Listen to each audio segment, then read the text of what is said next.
Welcome to the Good Christadelphian Talks Podcast. Special.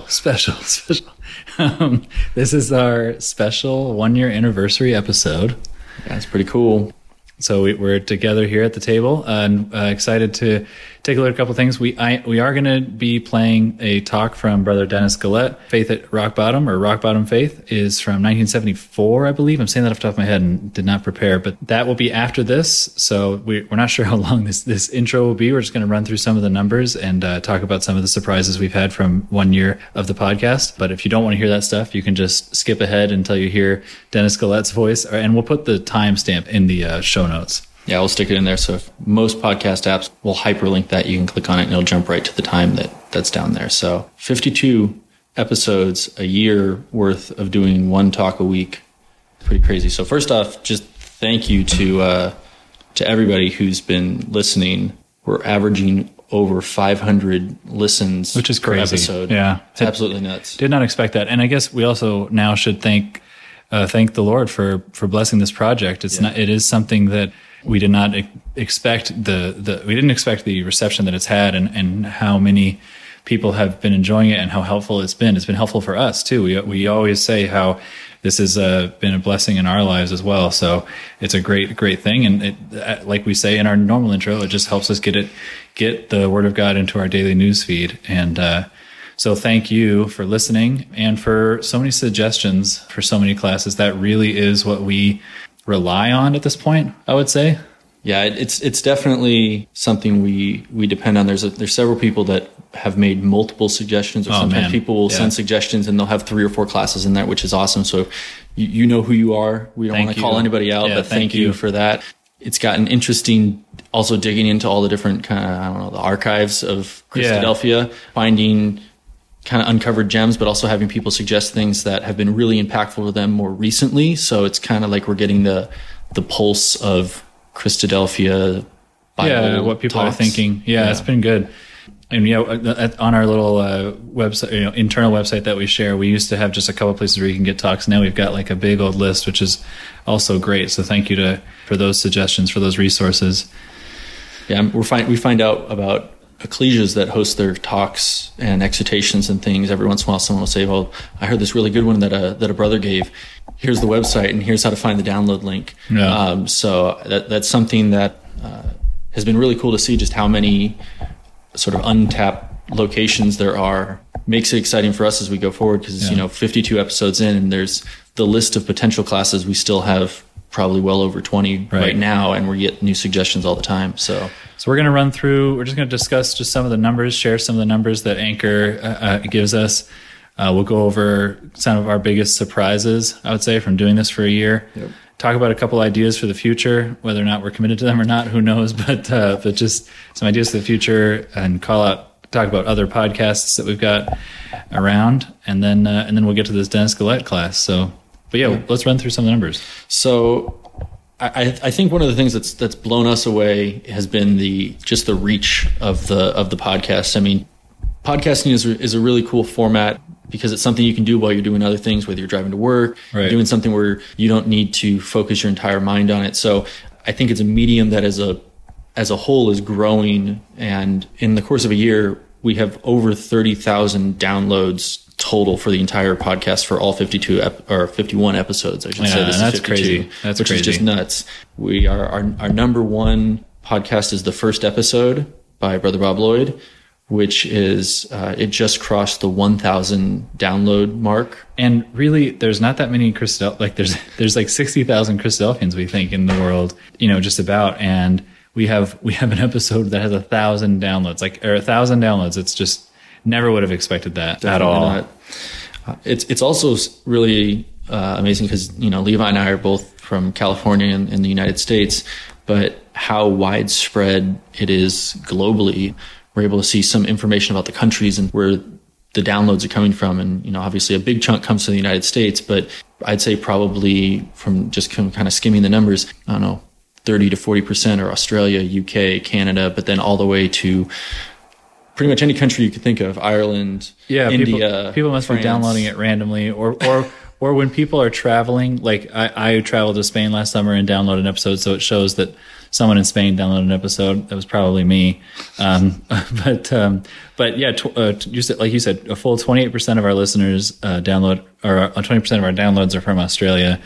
So thank you to our friends down under. But yeah, so that 30,000 divided by 52 is 576, and that's what we think it is. Essentially, the weekly support is 576, which is, again, if you put that in that 60,000 number, it's like 1 out of 100 Christadelphians listens to the show. So that's amazing.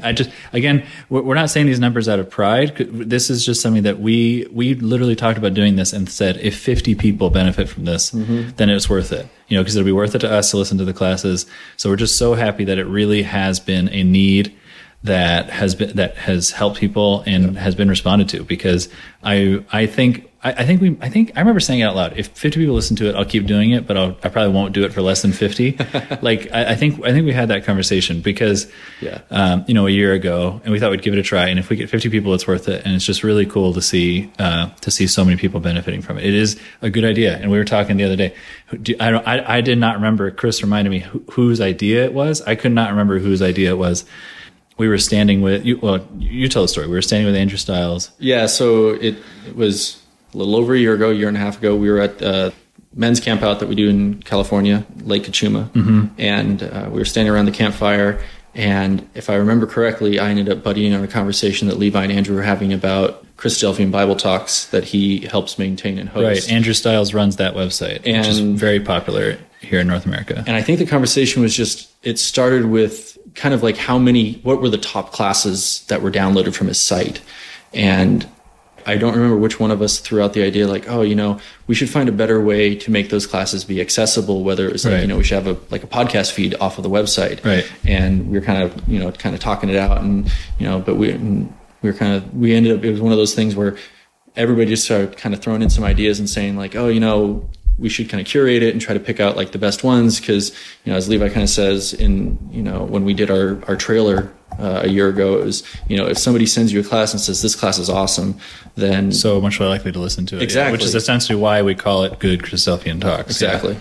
So, and then I think what ended up happening is if either one of us had said by ourselves we were going to do it, it's the classic flaw where if if the only person involved in a project is yourself, you're never going to move forward. But we kind of held each other accountable. So when one of us would sort of maybe not push through, the other one would be like, well, we'll take care of this. And I like to plan and overanalyze things. So I remember Levi was like, all right, I set up a Gmail account and we signed up for Anchor. So I was like, oh, I guess we're doing this. So, and then we just we recorded the first intro and we just kind of I think we recorded off. Just my phone. Yeah. Yeah. Off our phone for the first one, just to get it going. So anyways, again, it's been great. And we are happy that it's been so helpful. So our biggest surprise is, I think, beyond, I guess we already said it, just the reception has definitely been my biggest surprise. I did not expect that at all. Yeah. I did expect how hard it would be for me to get used to listening to as many classes as we have. That has been a struggle for us. We'll admit that we do shoot to each listen to 5, but we often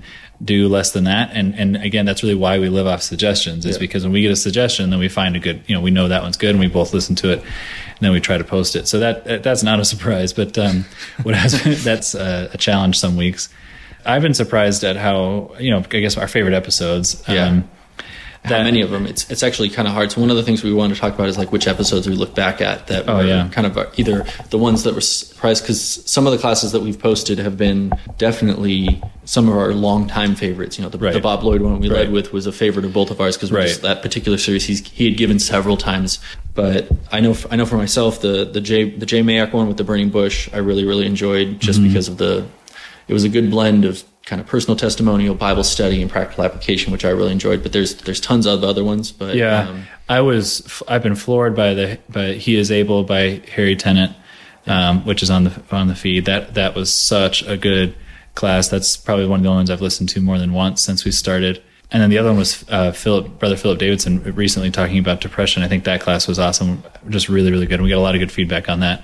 And I wish we had more classes like that, brethren, talking about hyper practical issues as ably as he did. He did such a good job on that one. So. And it was definitely one that resonated with a lot of people, and it's probably been the number one episode that I've had people come up to me or reach out to me or reach out to us through social media or whatever, and say like how much they appreciated that class in particular. So we're glad that was that Brother Phil gave that class, and that was a suggestion, wasn't it? That was a suggestion. Yeah, we got that in the email box. Harry Tennant was also a suggestion. Oh, that's right.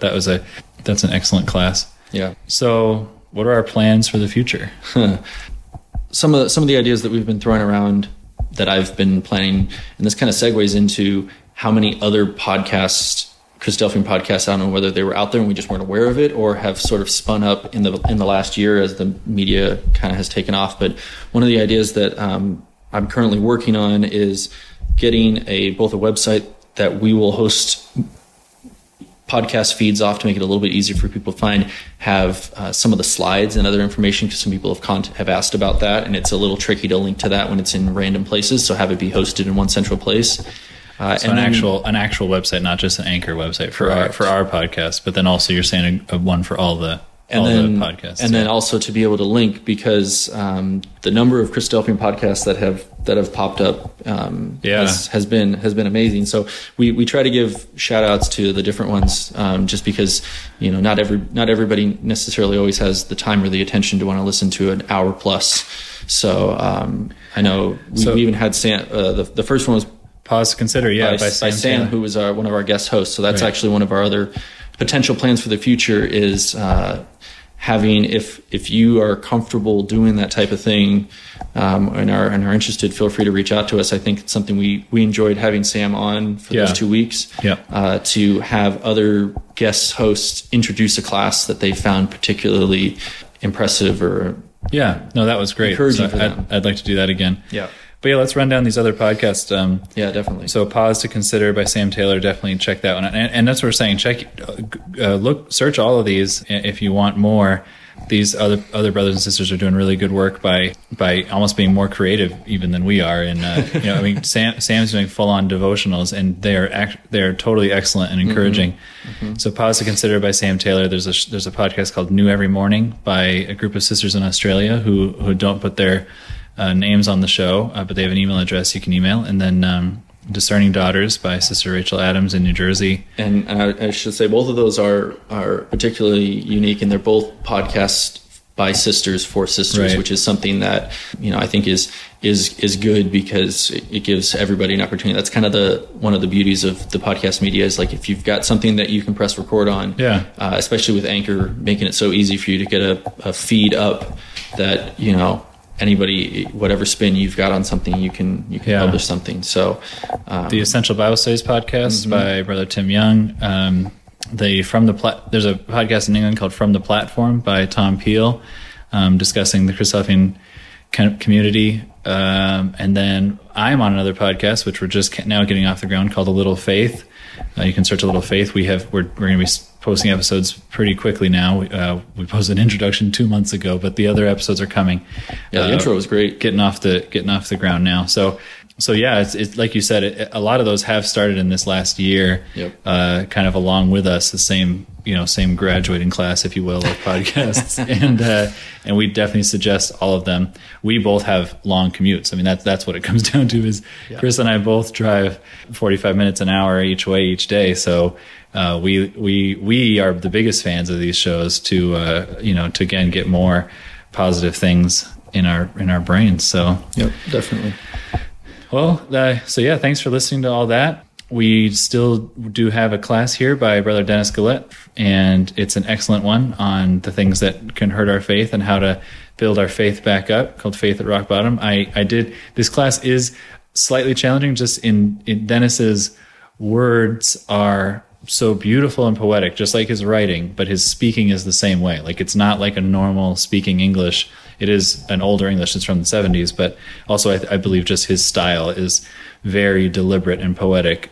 But I still found this class to be incredibly beneficial. So this is what we'll post for class 52, and I guess we'll probably do our next special at episode 100, I would say. Probably not episode 104. But we'll see if we really do a 15-minute detailed report every year. But But again, thank you to everybody. Please keep sending your suggestions, posting on Facebook, and all that is a huge help to us. Yeah, definitely. And if any questions or anything, or if there's any suggestions you have for the format or anything else like that, or even I've had a couple people make suggestions for different ideas for podcast things. For some people, the format is intimidating, being in front of a microphone and talking. So, feel free to throw crazy ideas that you have about other things you might want to do, and who knows, we might be able to pull something together. So thank you again, both to everyone who's listening and to God for blessing the effort, bringing forth the increase for us as we go forward. It's been amazing. Absolutely. Here's Brother Dennis Gillet. For the sake of those who have joined us today and haven't been able to join us in the mornings this week, may I just remind you of the principles which underlie these addresses on Deuteronomy. They are based on the idea that in the book of Deuteronomy there are words which are central and fundamental to the discipleship of Christ. They were spoken a long time ago, measured in human time, but they were not spoken incidentally. They were not spoken dispensationally. They were spoken essentially. They were spoken universally, because they were spoken on the basis of principles which are perpetual and timeless. Things which were true then and things which are true now. Upon that basis, therefore, these addresses are based. So today, we are to think about faith. Faith, first of all, descending, and then faith at last ascending. There is no doubt, and I think you have no doubt, that in the life of discipleship, faith is a real source of strength. Doubt has the effect of cramping our energy. Faith has the effect of expanding it. Trust is power. All things are possible to him that believeth. Disciples are called upon to overcome. They are called upon to overcome the forces which apart from God would bring them to doom. When the saints are gathered for the final song upon Mount Zion, the song of triumph, as I've said before, it's not going to be a great bath chair rally. It's not a gathering of the cripples. It's the gathering of those who have triumphed, those who have overcome. As their Lord is victorious, so are they to be. Remember Revelation chapter 3 verse 21, He that overcometh, I will give him to sit down with me in my throne, as I also overcame and sat down with my Father in his throne. So we can mark the quality of the victory, as I also overcame. Now it's the Apostle John that fixes for us the power which brings victory. He says, this is the victory which overcometh the world, even our faith. And why is that? Well, it's because faith is the assurance of things hoped for by the proving of things not seen. In order to have triumphing faith, you must have the capacity to see the invisible. And according to their vision, men are empowered. And so it was with those heroes and heroines which are catalogued in Hebrews 11. Abraham left a certain city for a land that he'd never seen and which he did not know. He began the journey having no idea where it would lead him. If there had been newspapers in the day of Abraham, no doubt one morning in the Chaldean Times there would have been an article which begun like this: our respective citizen Abraham is leaving us at the end of the week. When our correspondent asked him where he was going, he said he did not know. He was counseled to take medical advice. And so, measured by the moment, by the wisdom of the hour, Measured by the wisdom of this world, men would doubtless say that Abraham was a foolish man to leave that place of stability for a place of instability. Yet Abraham was absolutely sure, and Abraham was utterly calm. Now, why was he so sure of the unseen land? Because he was so sure of the unseen God. When men see the invisible, they do things which blind men would never contemplate. Noah did a very strange thing. He built a big liner in the middle of dry land. They never thought of building the Queen Mary at Coventry because the harbour is a little shallow in summertime. Now, if there had been newspapers in the day of Noah, one morning in the Mesopotamian Chronicle, there would have been an article or a headline which began like this: "The Reverend Noah has gone mad." Because when men see the invisible, they are able to do things which other men who cannot see the invisible count strange, even contradictory, even lunatic. Noah was utterly sure of the unseen flood because he was utterly sure of the unseen God. Somehow in his deepest heart he knew that there is a madness which, rightly named, is the sublimest sanity.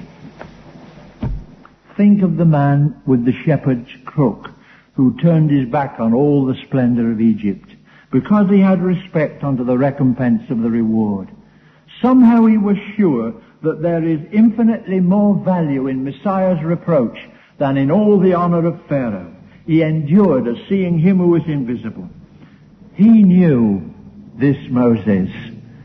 He knew that sin, it may be pleasant for a while, but it has a very short season.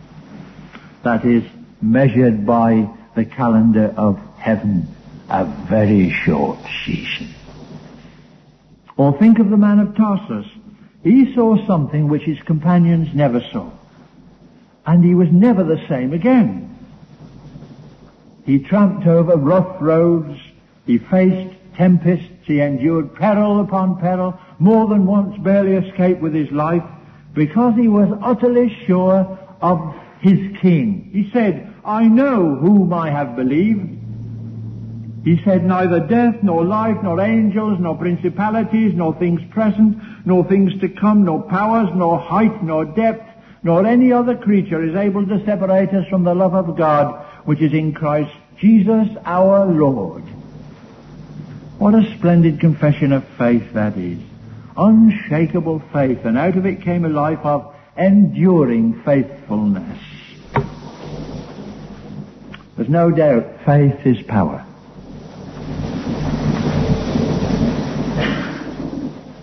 But brethren and sisters, I think I know what you are thinking, because I am thinking the same myself, and I believe I am normal.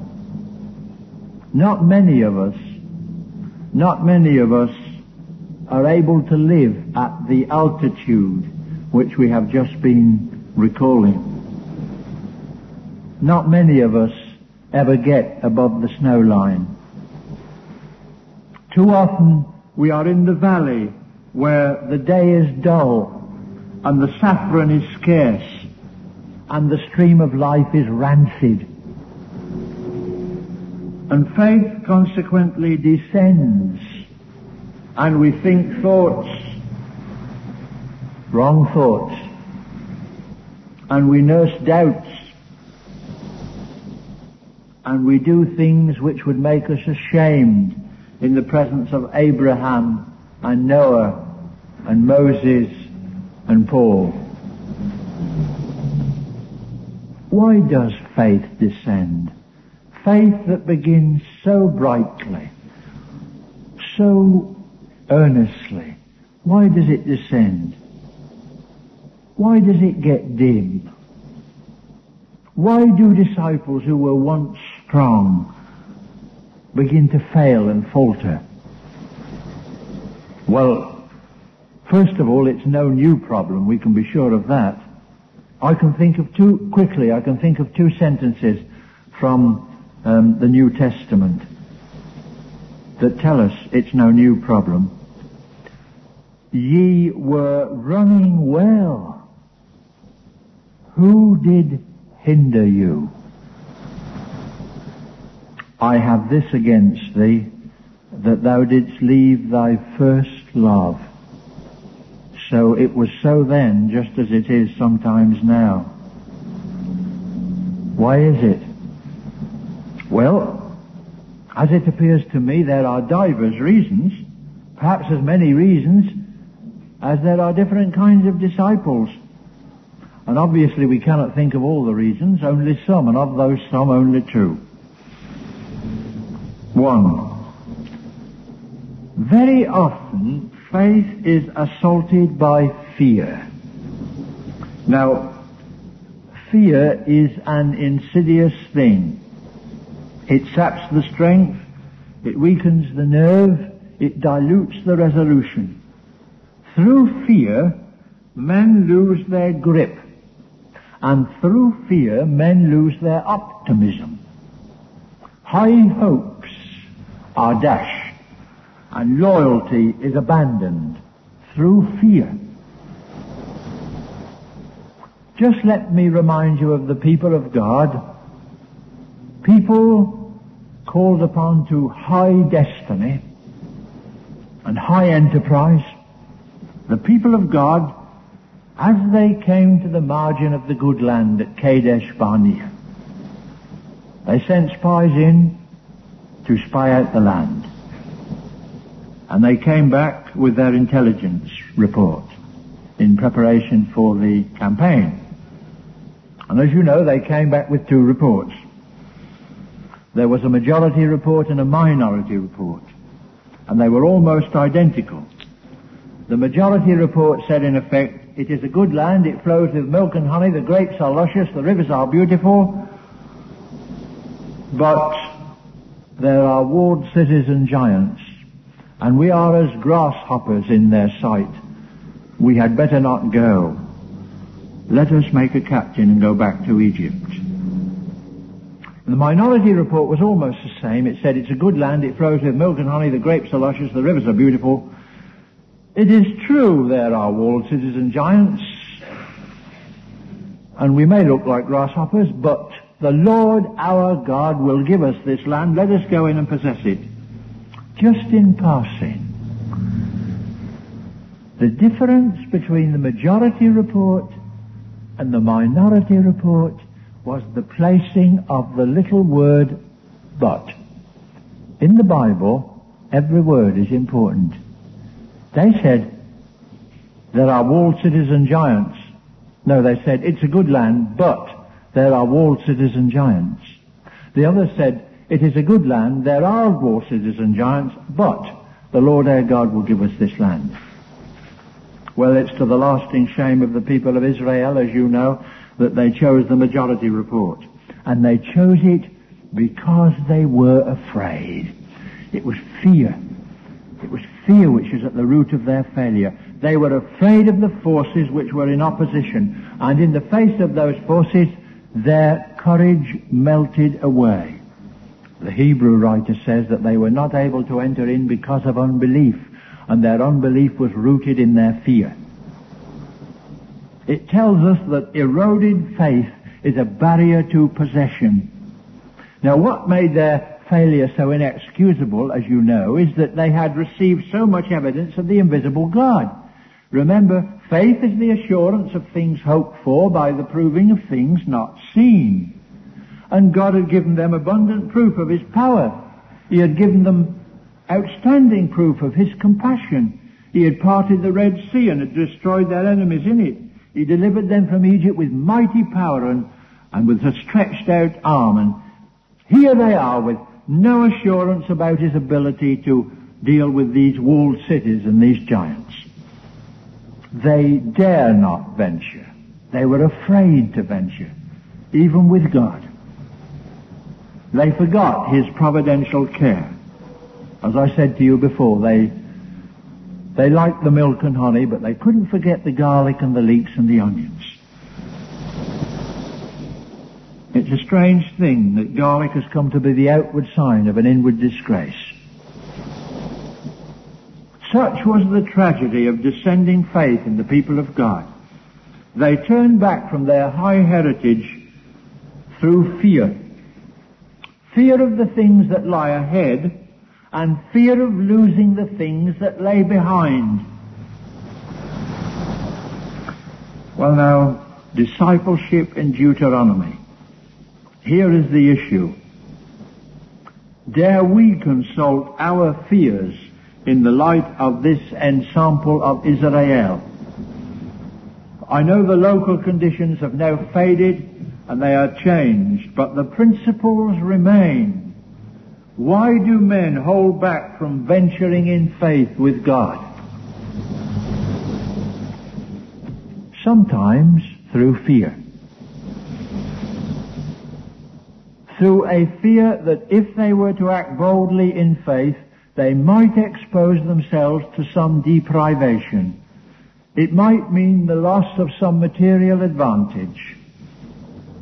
Or a fear that the difficulties might result in some hardship or some opposition which would hurt them and which they are not ready to endure.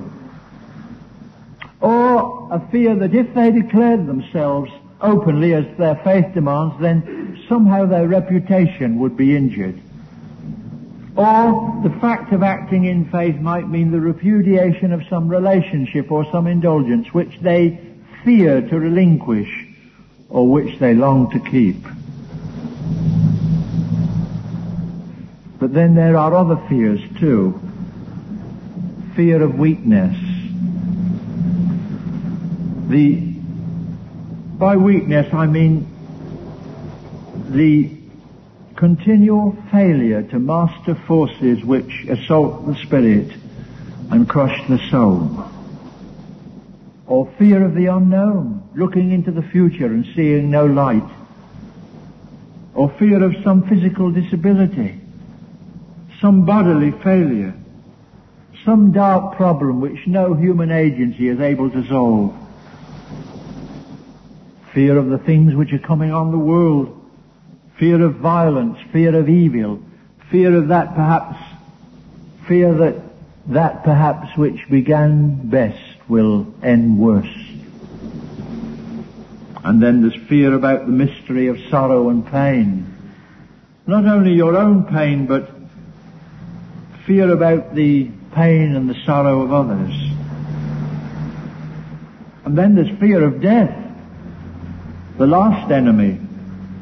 Not the fear of death itself, but the fear of that scrutiny of life which death will bring at the judgment seat of Christ.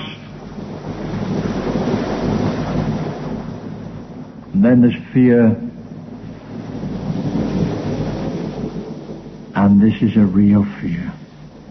There is fear, my brethren, of some upspringing of forces in a man's character which are depraved and degenerate. Fear of the emergence of something in our personality which is slimy and devilish and hateful. Now all these fears have the effect of eroding faith and dimming the vision, so that at last failure hangs on the heart like an icicle and the soul of a man becomes benumbed. Well, that, if you remember, it seems a long time ago now, that, if you remember, was the first cause of the failure of faith. Fear. The second one I wanted to draw our attention to is in the Bible called self-corruption. I bring you to Deuteronomy chapter 4.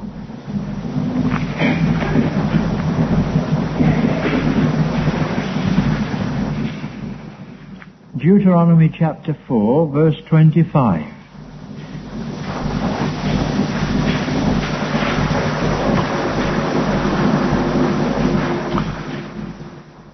When thou shalt beget children, and children's children, and ye shall have been long in the land, and shall corrupt yourselves, and make a graven image in the form of any thing, and shall do that which is evil in the sight of the Lord thy God, to provoke him to anger.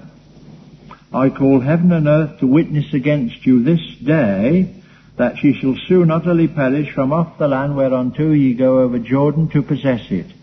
Ye shall not prolong your days upon it, but shall utterly be destroyed. And the Lord shall scatter you among the peoples, and ye shall be left few in number among the nations, whither the Lord shall lead you away. And there ye shall serve gods, the work of men's hands, wood and stone, which neither see nor hear, nor eat, nor smell.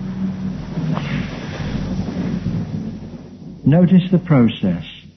When ye have remained long in the land, what? And have begun to take its blessings for granted. When ye shall corrupt yourselves, when ye shall make a graven image, when ye shall do evil in the sight of the Lord. Notice the process of the system. The whole process began with self-corruption. When ye shall corrupt yourselves. Now, what is self-corruption? Well, here is my definition. It is giving or using the powers of your life for something which is lower than the highest and the best. It is, in fact, the first step in backsliding. You see, when a man takes his eye from what he knows to be the highest, and he is satisfied with something lower, be the distance ever so small, his faith is slightly on the decline.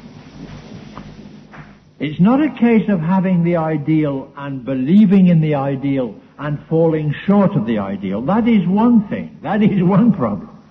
But that's not self-corruption.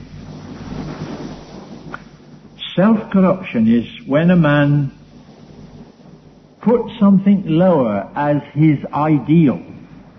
Put something lower as his idea of what God is and what God requires. That is to say, when he is corrupted, he begins to think falsely about God. And the next step, as the process suggests, he is beginning to make a God for himself. He is making an image, in the words of Moses. He is making an image. He is making a God after the pattern of his own reduced and diminished ideal. And when he does that, he becomes like his God. And sooner or later he is doing something evil, which at the beginning he never dreamt of doing or intended to do. And this sad process begins ever so slightly. And it begins ever so slightly with the first cooling of the passion, the first diminution of the enthusiasm, the first reduction of the loyalty to Christ, the accepting of the compromise, coming to terms with the sin which doth so easily beset us. It's the tragedy of a man who wears all the externalities of discipleship, but inwardly he has lost the thrill. Inwardly he's lost the passion. Inwardly, so help him God, he's bored with the gospel. The devotion which once drove him has become quiescent. He's content with this self-invented God, because, as I said before, it's really a projection of himself and his own desires. It's God made in his own image. Now, what we ought to be concerned about, my brethren, is this. Not that great gulf which exists between God and the man who at last overtly and uncaringly does evil in the sight of the Lord. Not that great gulf. What we ought to be concerned about is the first step on the descending path. The first dimming of the bright faith. The first chill wind that blows through a man's life which once was warm with love. Because if that process, which begins ever so slightly, if that process goes on unhindered and unchecked, it results at last in that condition which the Hebrew writer calls in the New Testament being hardened by the deceitfulness of sin. This is a gloomy address, isn't it? If there were no more to be said on this sad subject, it would be sad indeed. You must think I'm a misery. But there is more to be said, praise God.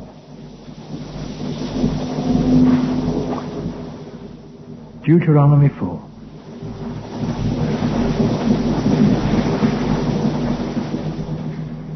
Let's read verse 28 again.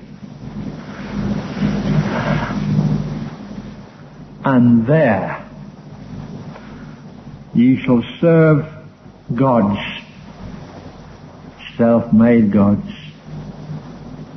insensate gods they are, gods the work of men's hands, wood and stone, which neither see nor hear nor eat nor smell.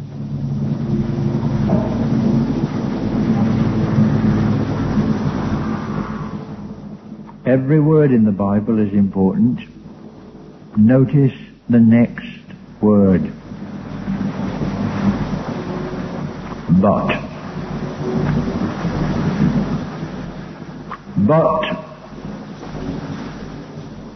if from thence,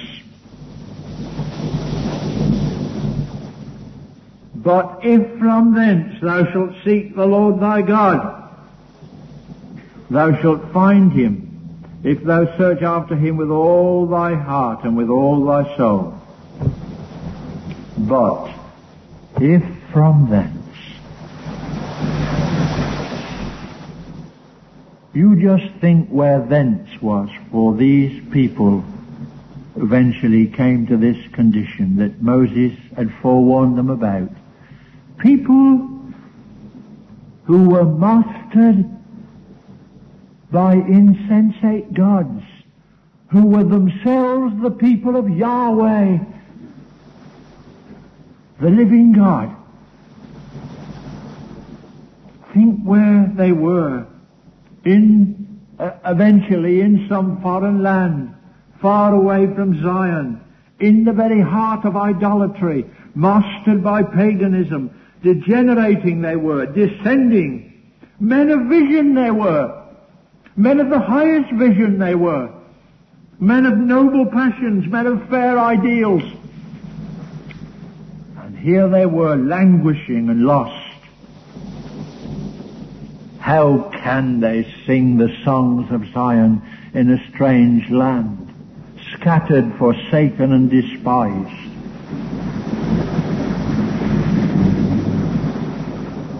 But if from thence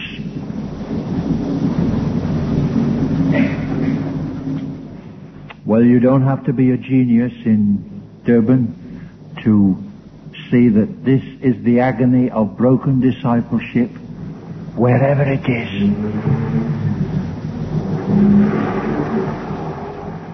Thence is a wonderfully inclusive word. I don't know where thence is for any man. It may be a long way back. It could be for some soul in this house. It could be a long way back, where there seemed to be no hope, where there seemed to be no possibility of restoration, where the heart is chilled, and where the soul is hot and fevered. Thence is where that poor wandering boy was eating swine's husks, and his spirit was broken. But if from thence, Moses said, and he means there is no situation too hopeless. There is no condition so hard. There is no failure so dark. But if there is a searching for God, he will be found. And being found, he will lift up, and lifting up, he will restore. If from thence, wherever you are, if ye shall seek the Lord thy God with all thy heart, with thy whole heart, and with thy whole soul, thou shalt find him.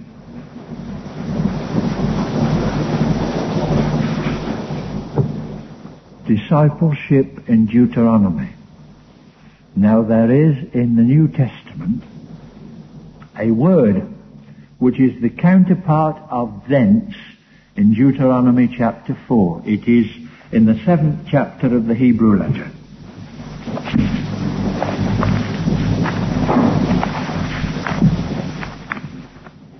Hebrews chapter 7.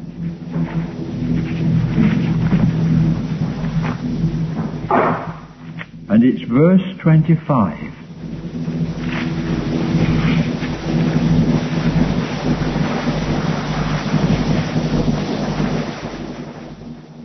Hebrews chapter 7 verse 25. Wherefore also he is able to save to the uttermost them that draw near unto God through him, seeing he ever liveth to make intercession for them. And the word, of course, is uttermost. That is the equivalent of thence. Because uttermost looks back to the deepest place of failure. Uttermost, well, the word speaks for itself. It's as far as you can go. It breaks through the boundaries. Uttermost, he said. It expresses the power to find the broken ones wherever they are.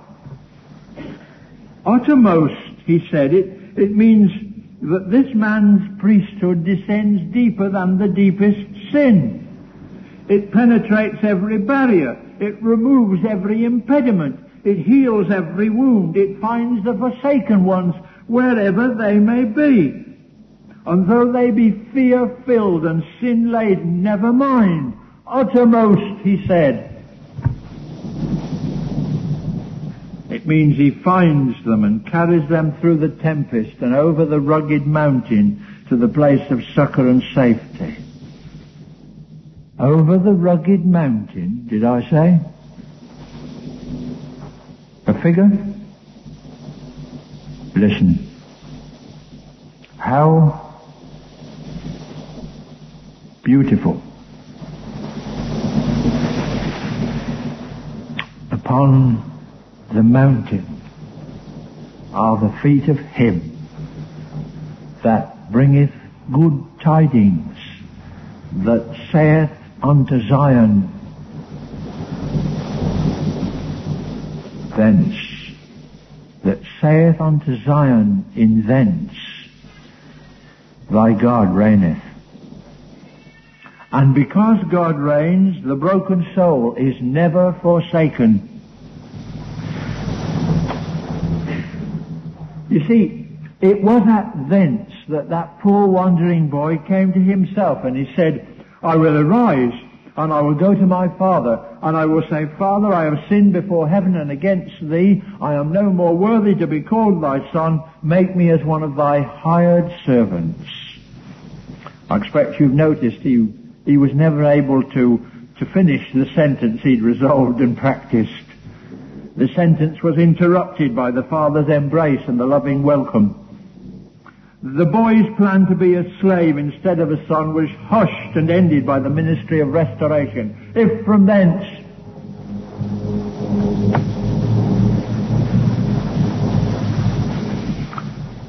let's come back, brethren and sisters, to what we were thinking of at first. The fears which rack our soul and twist our hearts. The depths of life, the suffering and the weakness and the failure. The sorrow and the perplexity, the frightfulness which fills our hearts with heart failure. The mastering power of self which cripple us and fill us with foreboding. The disappointments, the fellowship which was once joy-filled and is now soured and saddened. What can we do as our faith descends and the spirit sinks into depression? What can we do? Well, our next reference is Deuteronomy chapter 33. We've come back at last to the Song of Moses, the great Song of Moses.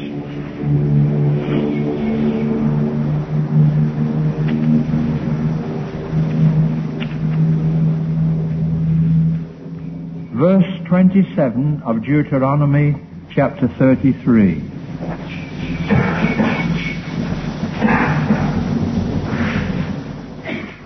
All right? Verse 27, Deuteronomy 33.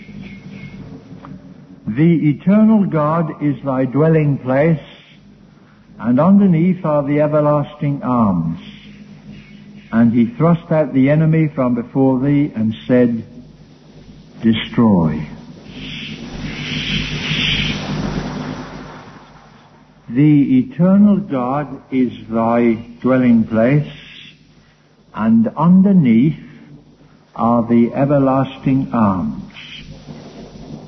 Now, it is that little sentence to which we must now direct our minds and our hearts.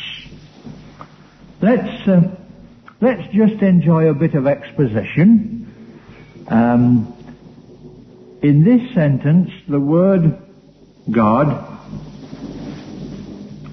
the eternal God, the word God is the Hebrew word Elohim, and in this particular case stands for the unfathomable and immeasurable power of the Most High, the intensive Hebrew plural word speaking of might and majesty. And then there is a difference between the words eternal, the eternal God is thy dwelling place, and the word everlasting. Underneath are the everlasting arms. There's a difference between eternal and everlasting. The word translated eternal is the Hebrew word gidem, and here it has the meaning of being in the front, whether it's in place or time, being in the front. Inferentially, of course, it means the place of the sunrise, the place where the day starts. It is a word which, though it speaks of the forepart, it has a way of looking back to the start. It would be true, I suppose, so I understand, it would be true to the Hebrew meaning of the word to translate it, the God of old is thy dwelling place.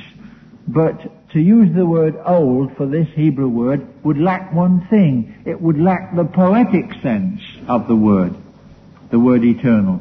And therefore, the best way of expressing it is this: the God of the beginning is thy dwelling place. The God of the morning, that morning when the stars sang together for joy in the mystery of creation. It is saying then that the God who was at the beginning and revealed himself in the power and the glory of his creation, the God of way back, is nevertheless the God who is now and near, and he is thy dwelling place. The nearness of the great God is discovered and realized as the place where failing men may be at home, because he is thy dwelling place. Now, I use the word home deliberately, because home is the place, as I said to you I think already, home is the place where you are at home.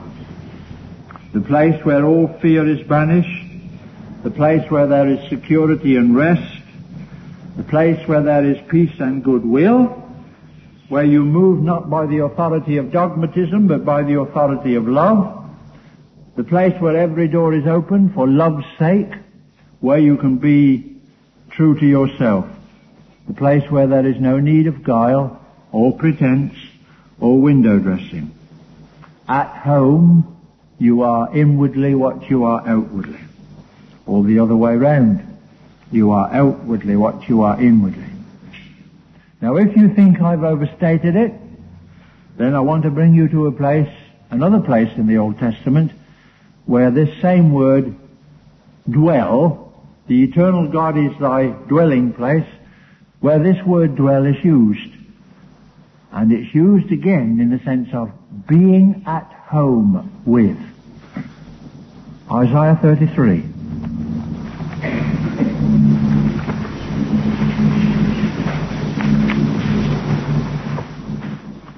Remember, we're enjoying a bit of exegesis.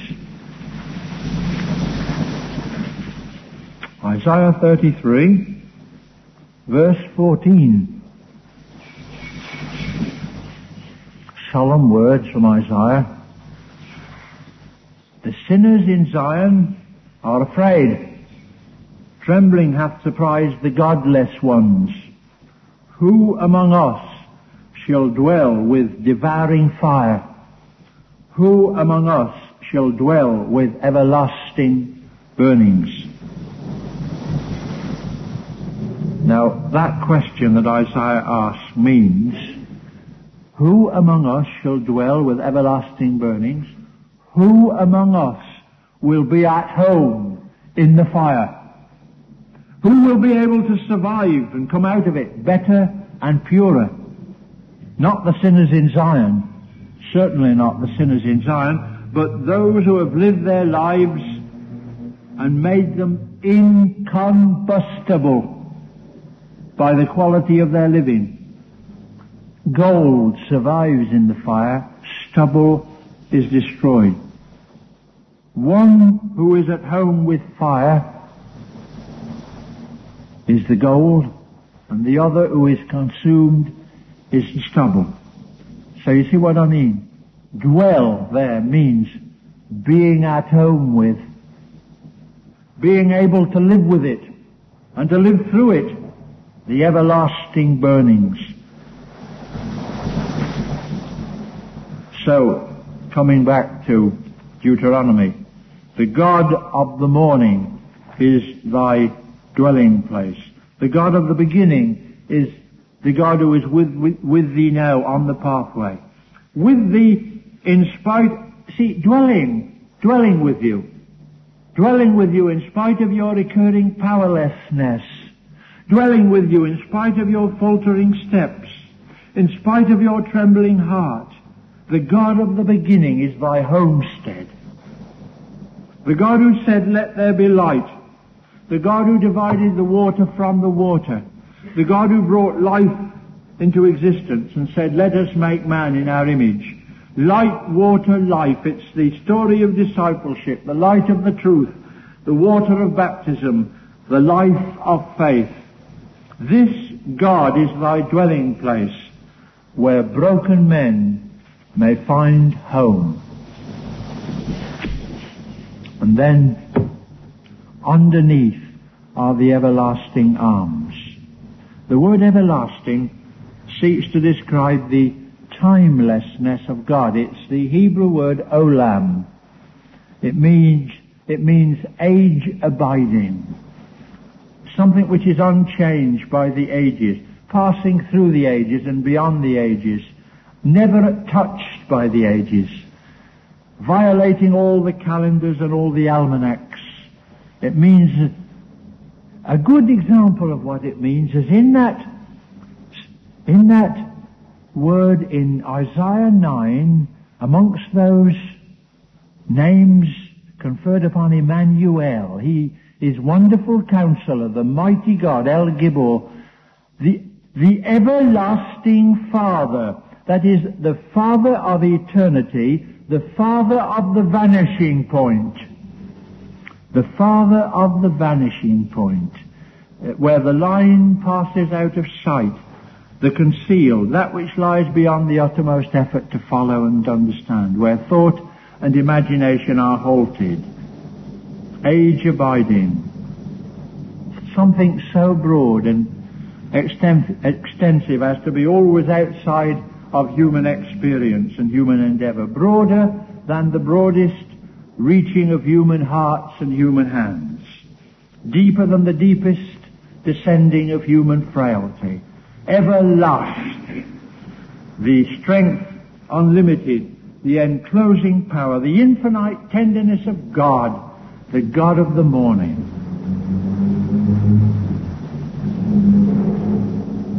And then the word underneath. Underneath are the everlasting arms. This is the only place in the Bible where we find this word translated underneath. Now the Hebrew word is found in other places, other Hebrew writings, and therefore its meaning is not in doubt. It is very simple, its meaning. It means bottom. Just bottom. Associated with the idea, though, is the idea of going down, descending, falling, beating down, humbling, the depths, the deepest condition which your imagination or your experience can conceive. When you are right down in sorrow, in anguish, in fear, in weakness, in suffering, in failure, the lowest level, when you said, I was never deeper down than now. Never.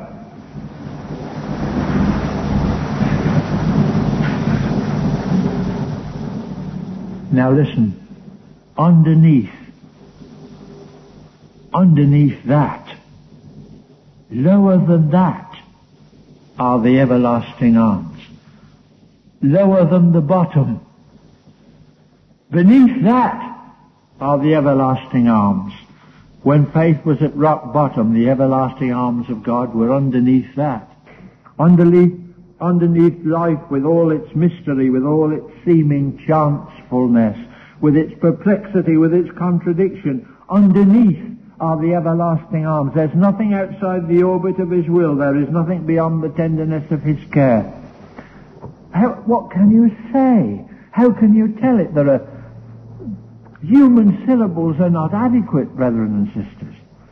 When we are falling fearfully and sadly, in the last reach of the descent, when every support is giving way, when no finger is lifted to halt our falling, when no voice can stay our helplessness, when no glance of the eye can any more understand our agony, in the moment of our utter weakness, in the moment of our final hopelessness, we fall. And we have fallen into the arms of God, cradled by the God of the morning, succored at rock bottom. And Moses goes on to proclaim that the God who is our refuge will bring to naught all the forces which are set on hindering and harming us. He will thrust out the enemy, it said, and say, destroy. The forces which are against us and assault us, at last He will say to them, destroy. Let them be destroyed. It means that fear, like a black raven, will drop dead. And old death, riding on his pale horse, is vanquished. So, discipleship in Deuteronomy, we may take these words of old, these words of Moses, the last words of Moses on the plains of Moab. We may take them to ourselves. He said, happy art thou, O people of God, who is like unto thee, a people saved by the Lord. So this is the answer to all our fears and all our foreboding. He is in the beginning. The God of the beginning is the beginning of this day and every day, until the cycle of the running days is over and all the secrets of the ages are revealed. And so, my comrades, we have come to the end of our talks about Deuteronomy. And as you go out of this house today into the streets of the world, you go bearing his name and advancing his course and manifesting his discipleship. Will you, because of the things we have talked about together, will you remember that the secret things belong to the Lord your God, but the things which are revealed belong unto you and to your children, that you may do all the words of this law? Will you remember that in the strange and varied experiences of your discipleship, he is leading you like an eagle, he is bearing you on his pinions, so that at last you may rise onward and upward and sunward in the full flush of your new life. And finally, if in the strange and awful ways of failure and weakness you are fearful and you are faltering, underneath your deepest sorrow and underneath your deepest failure are the everlasting arms of the God of the morning. And as you submit yourselves more and more to his will, so the secret things will be discovered and will be rediscovered as your faith increases.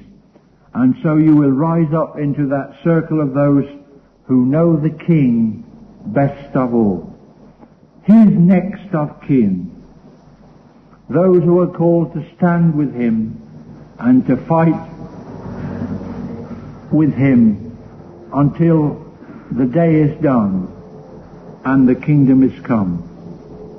Until the day when all the aggregated souls who are his become one in him, the Lamb's wife. Amen.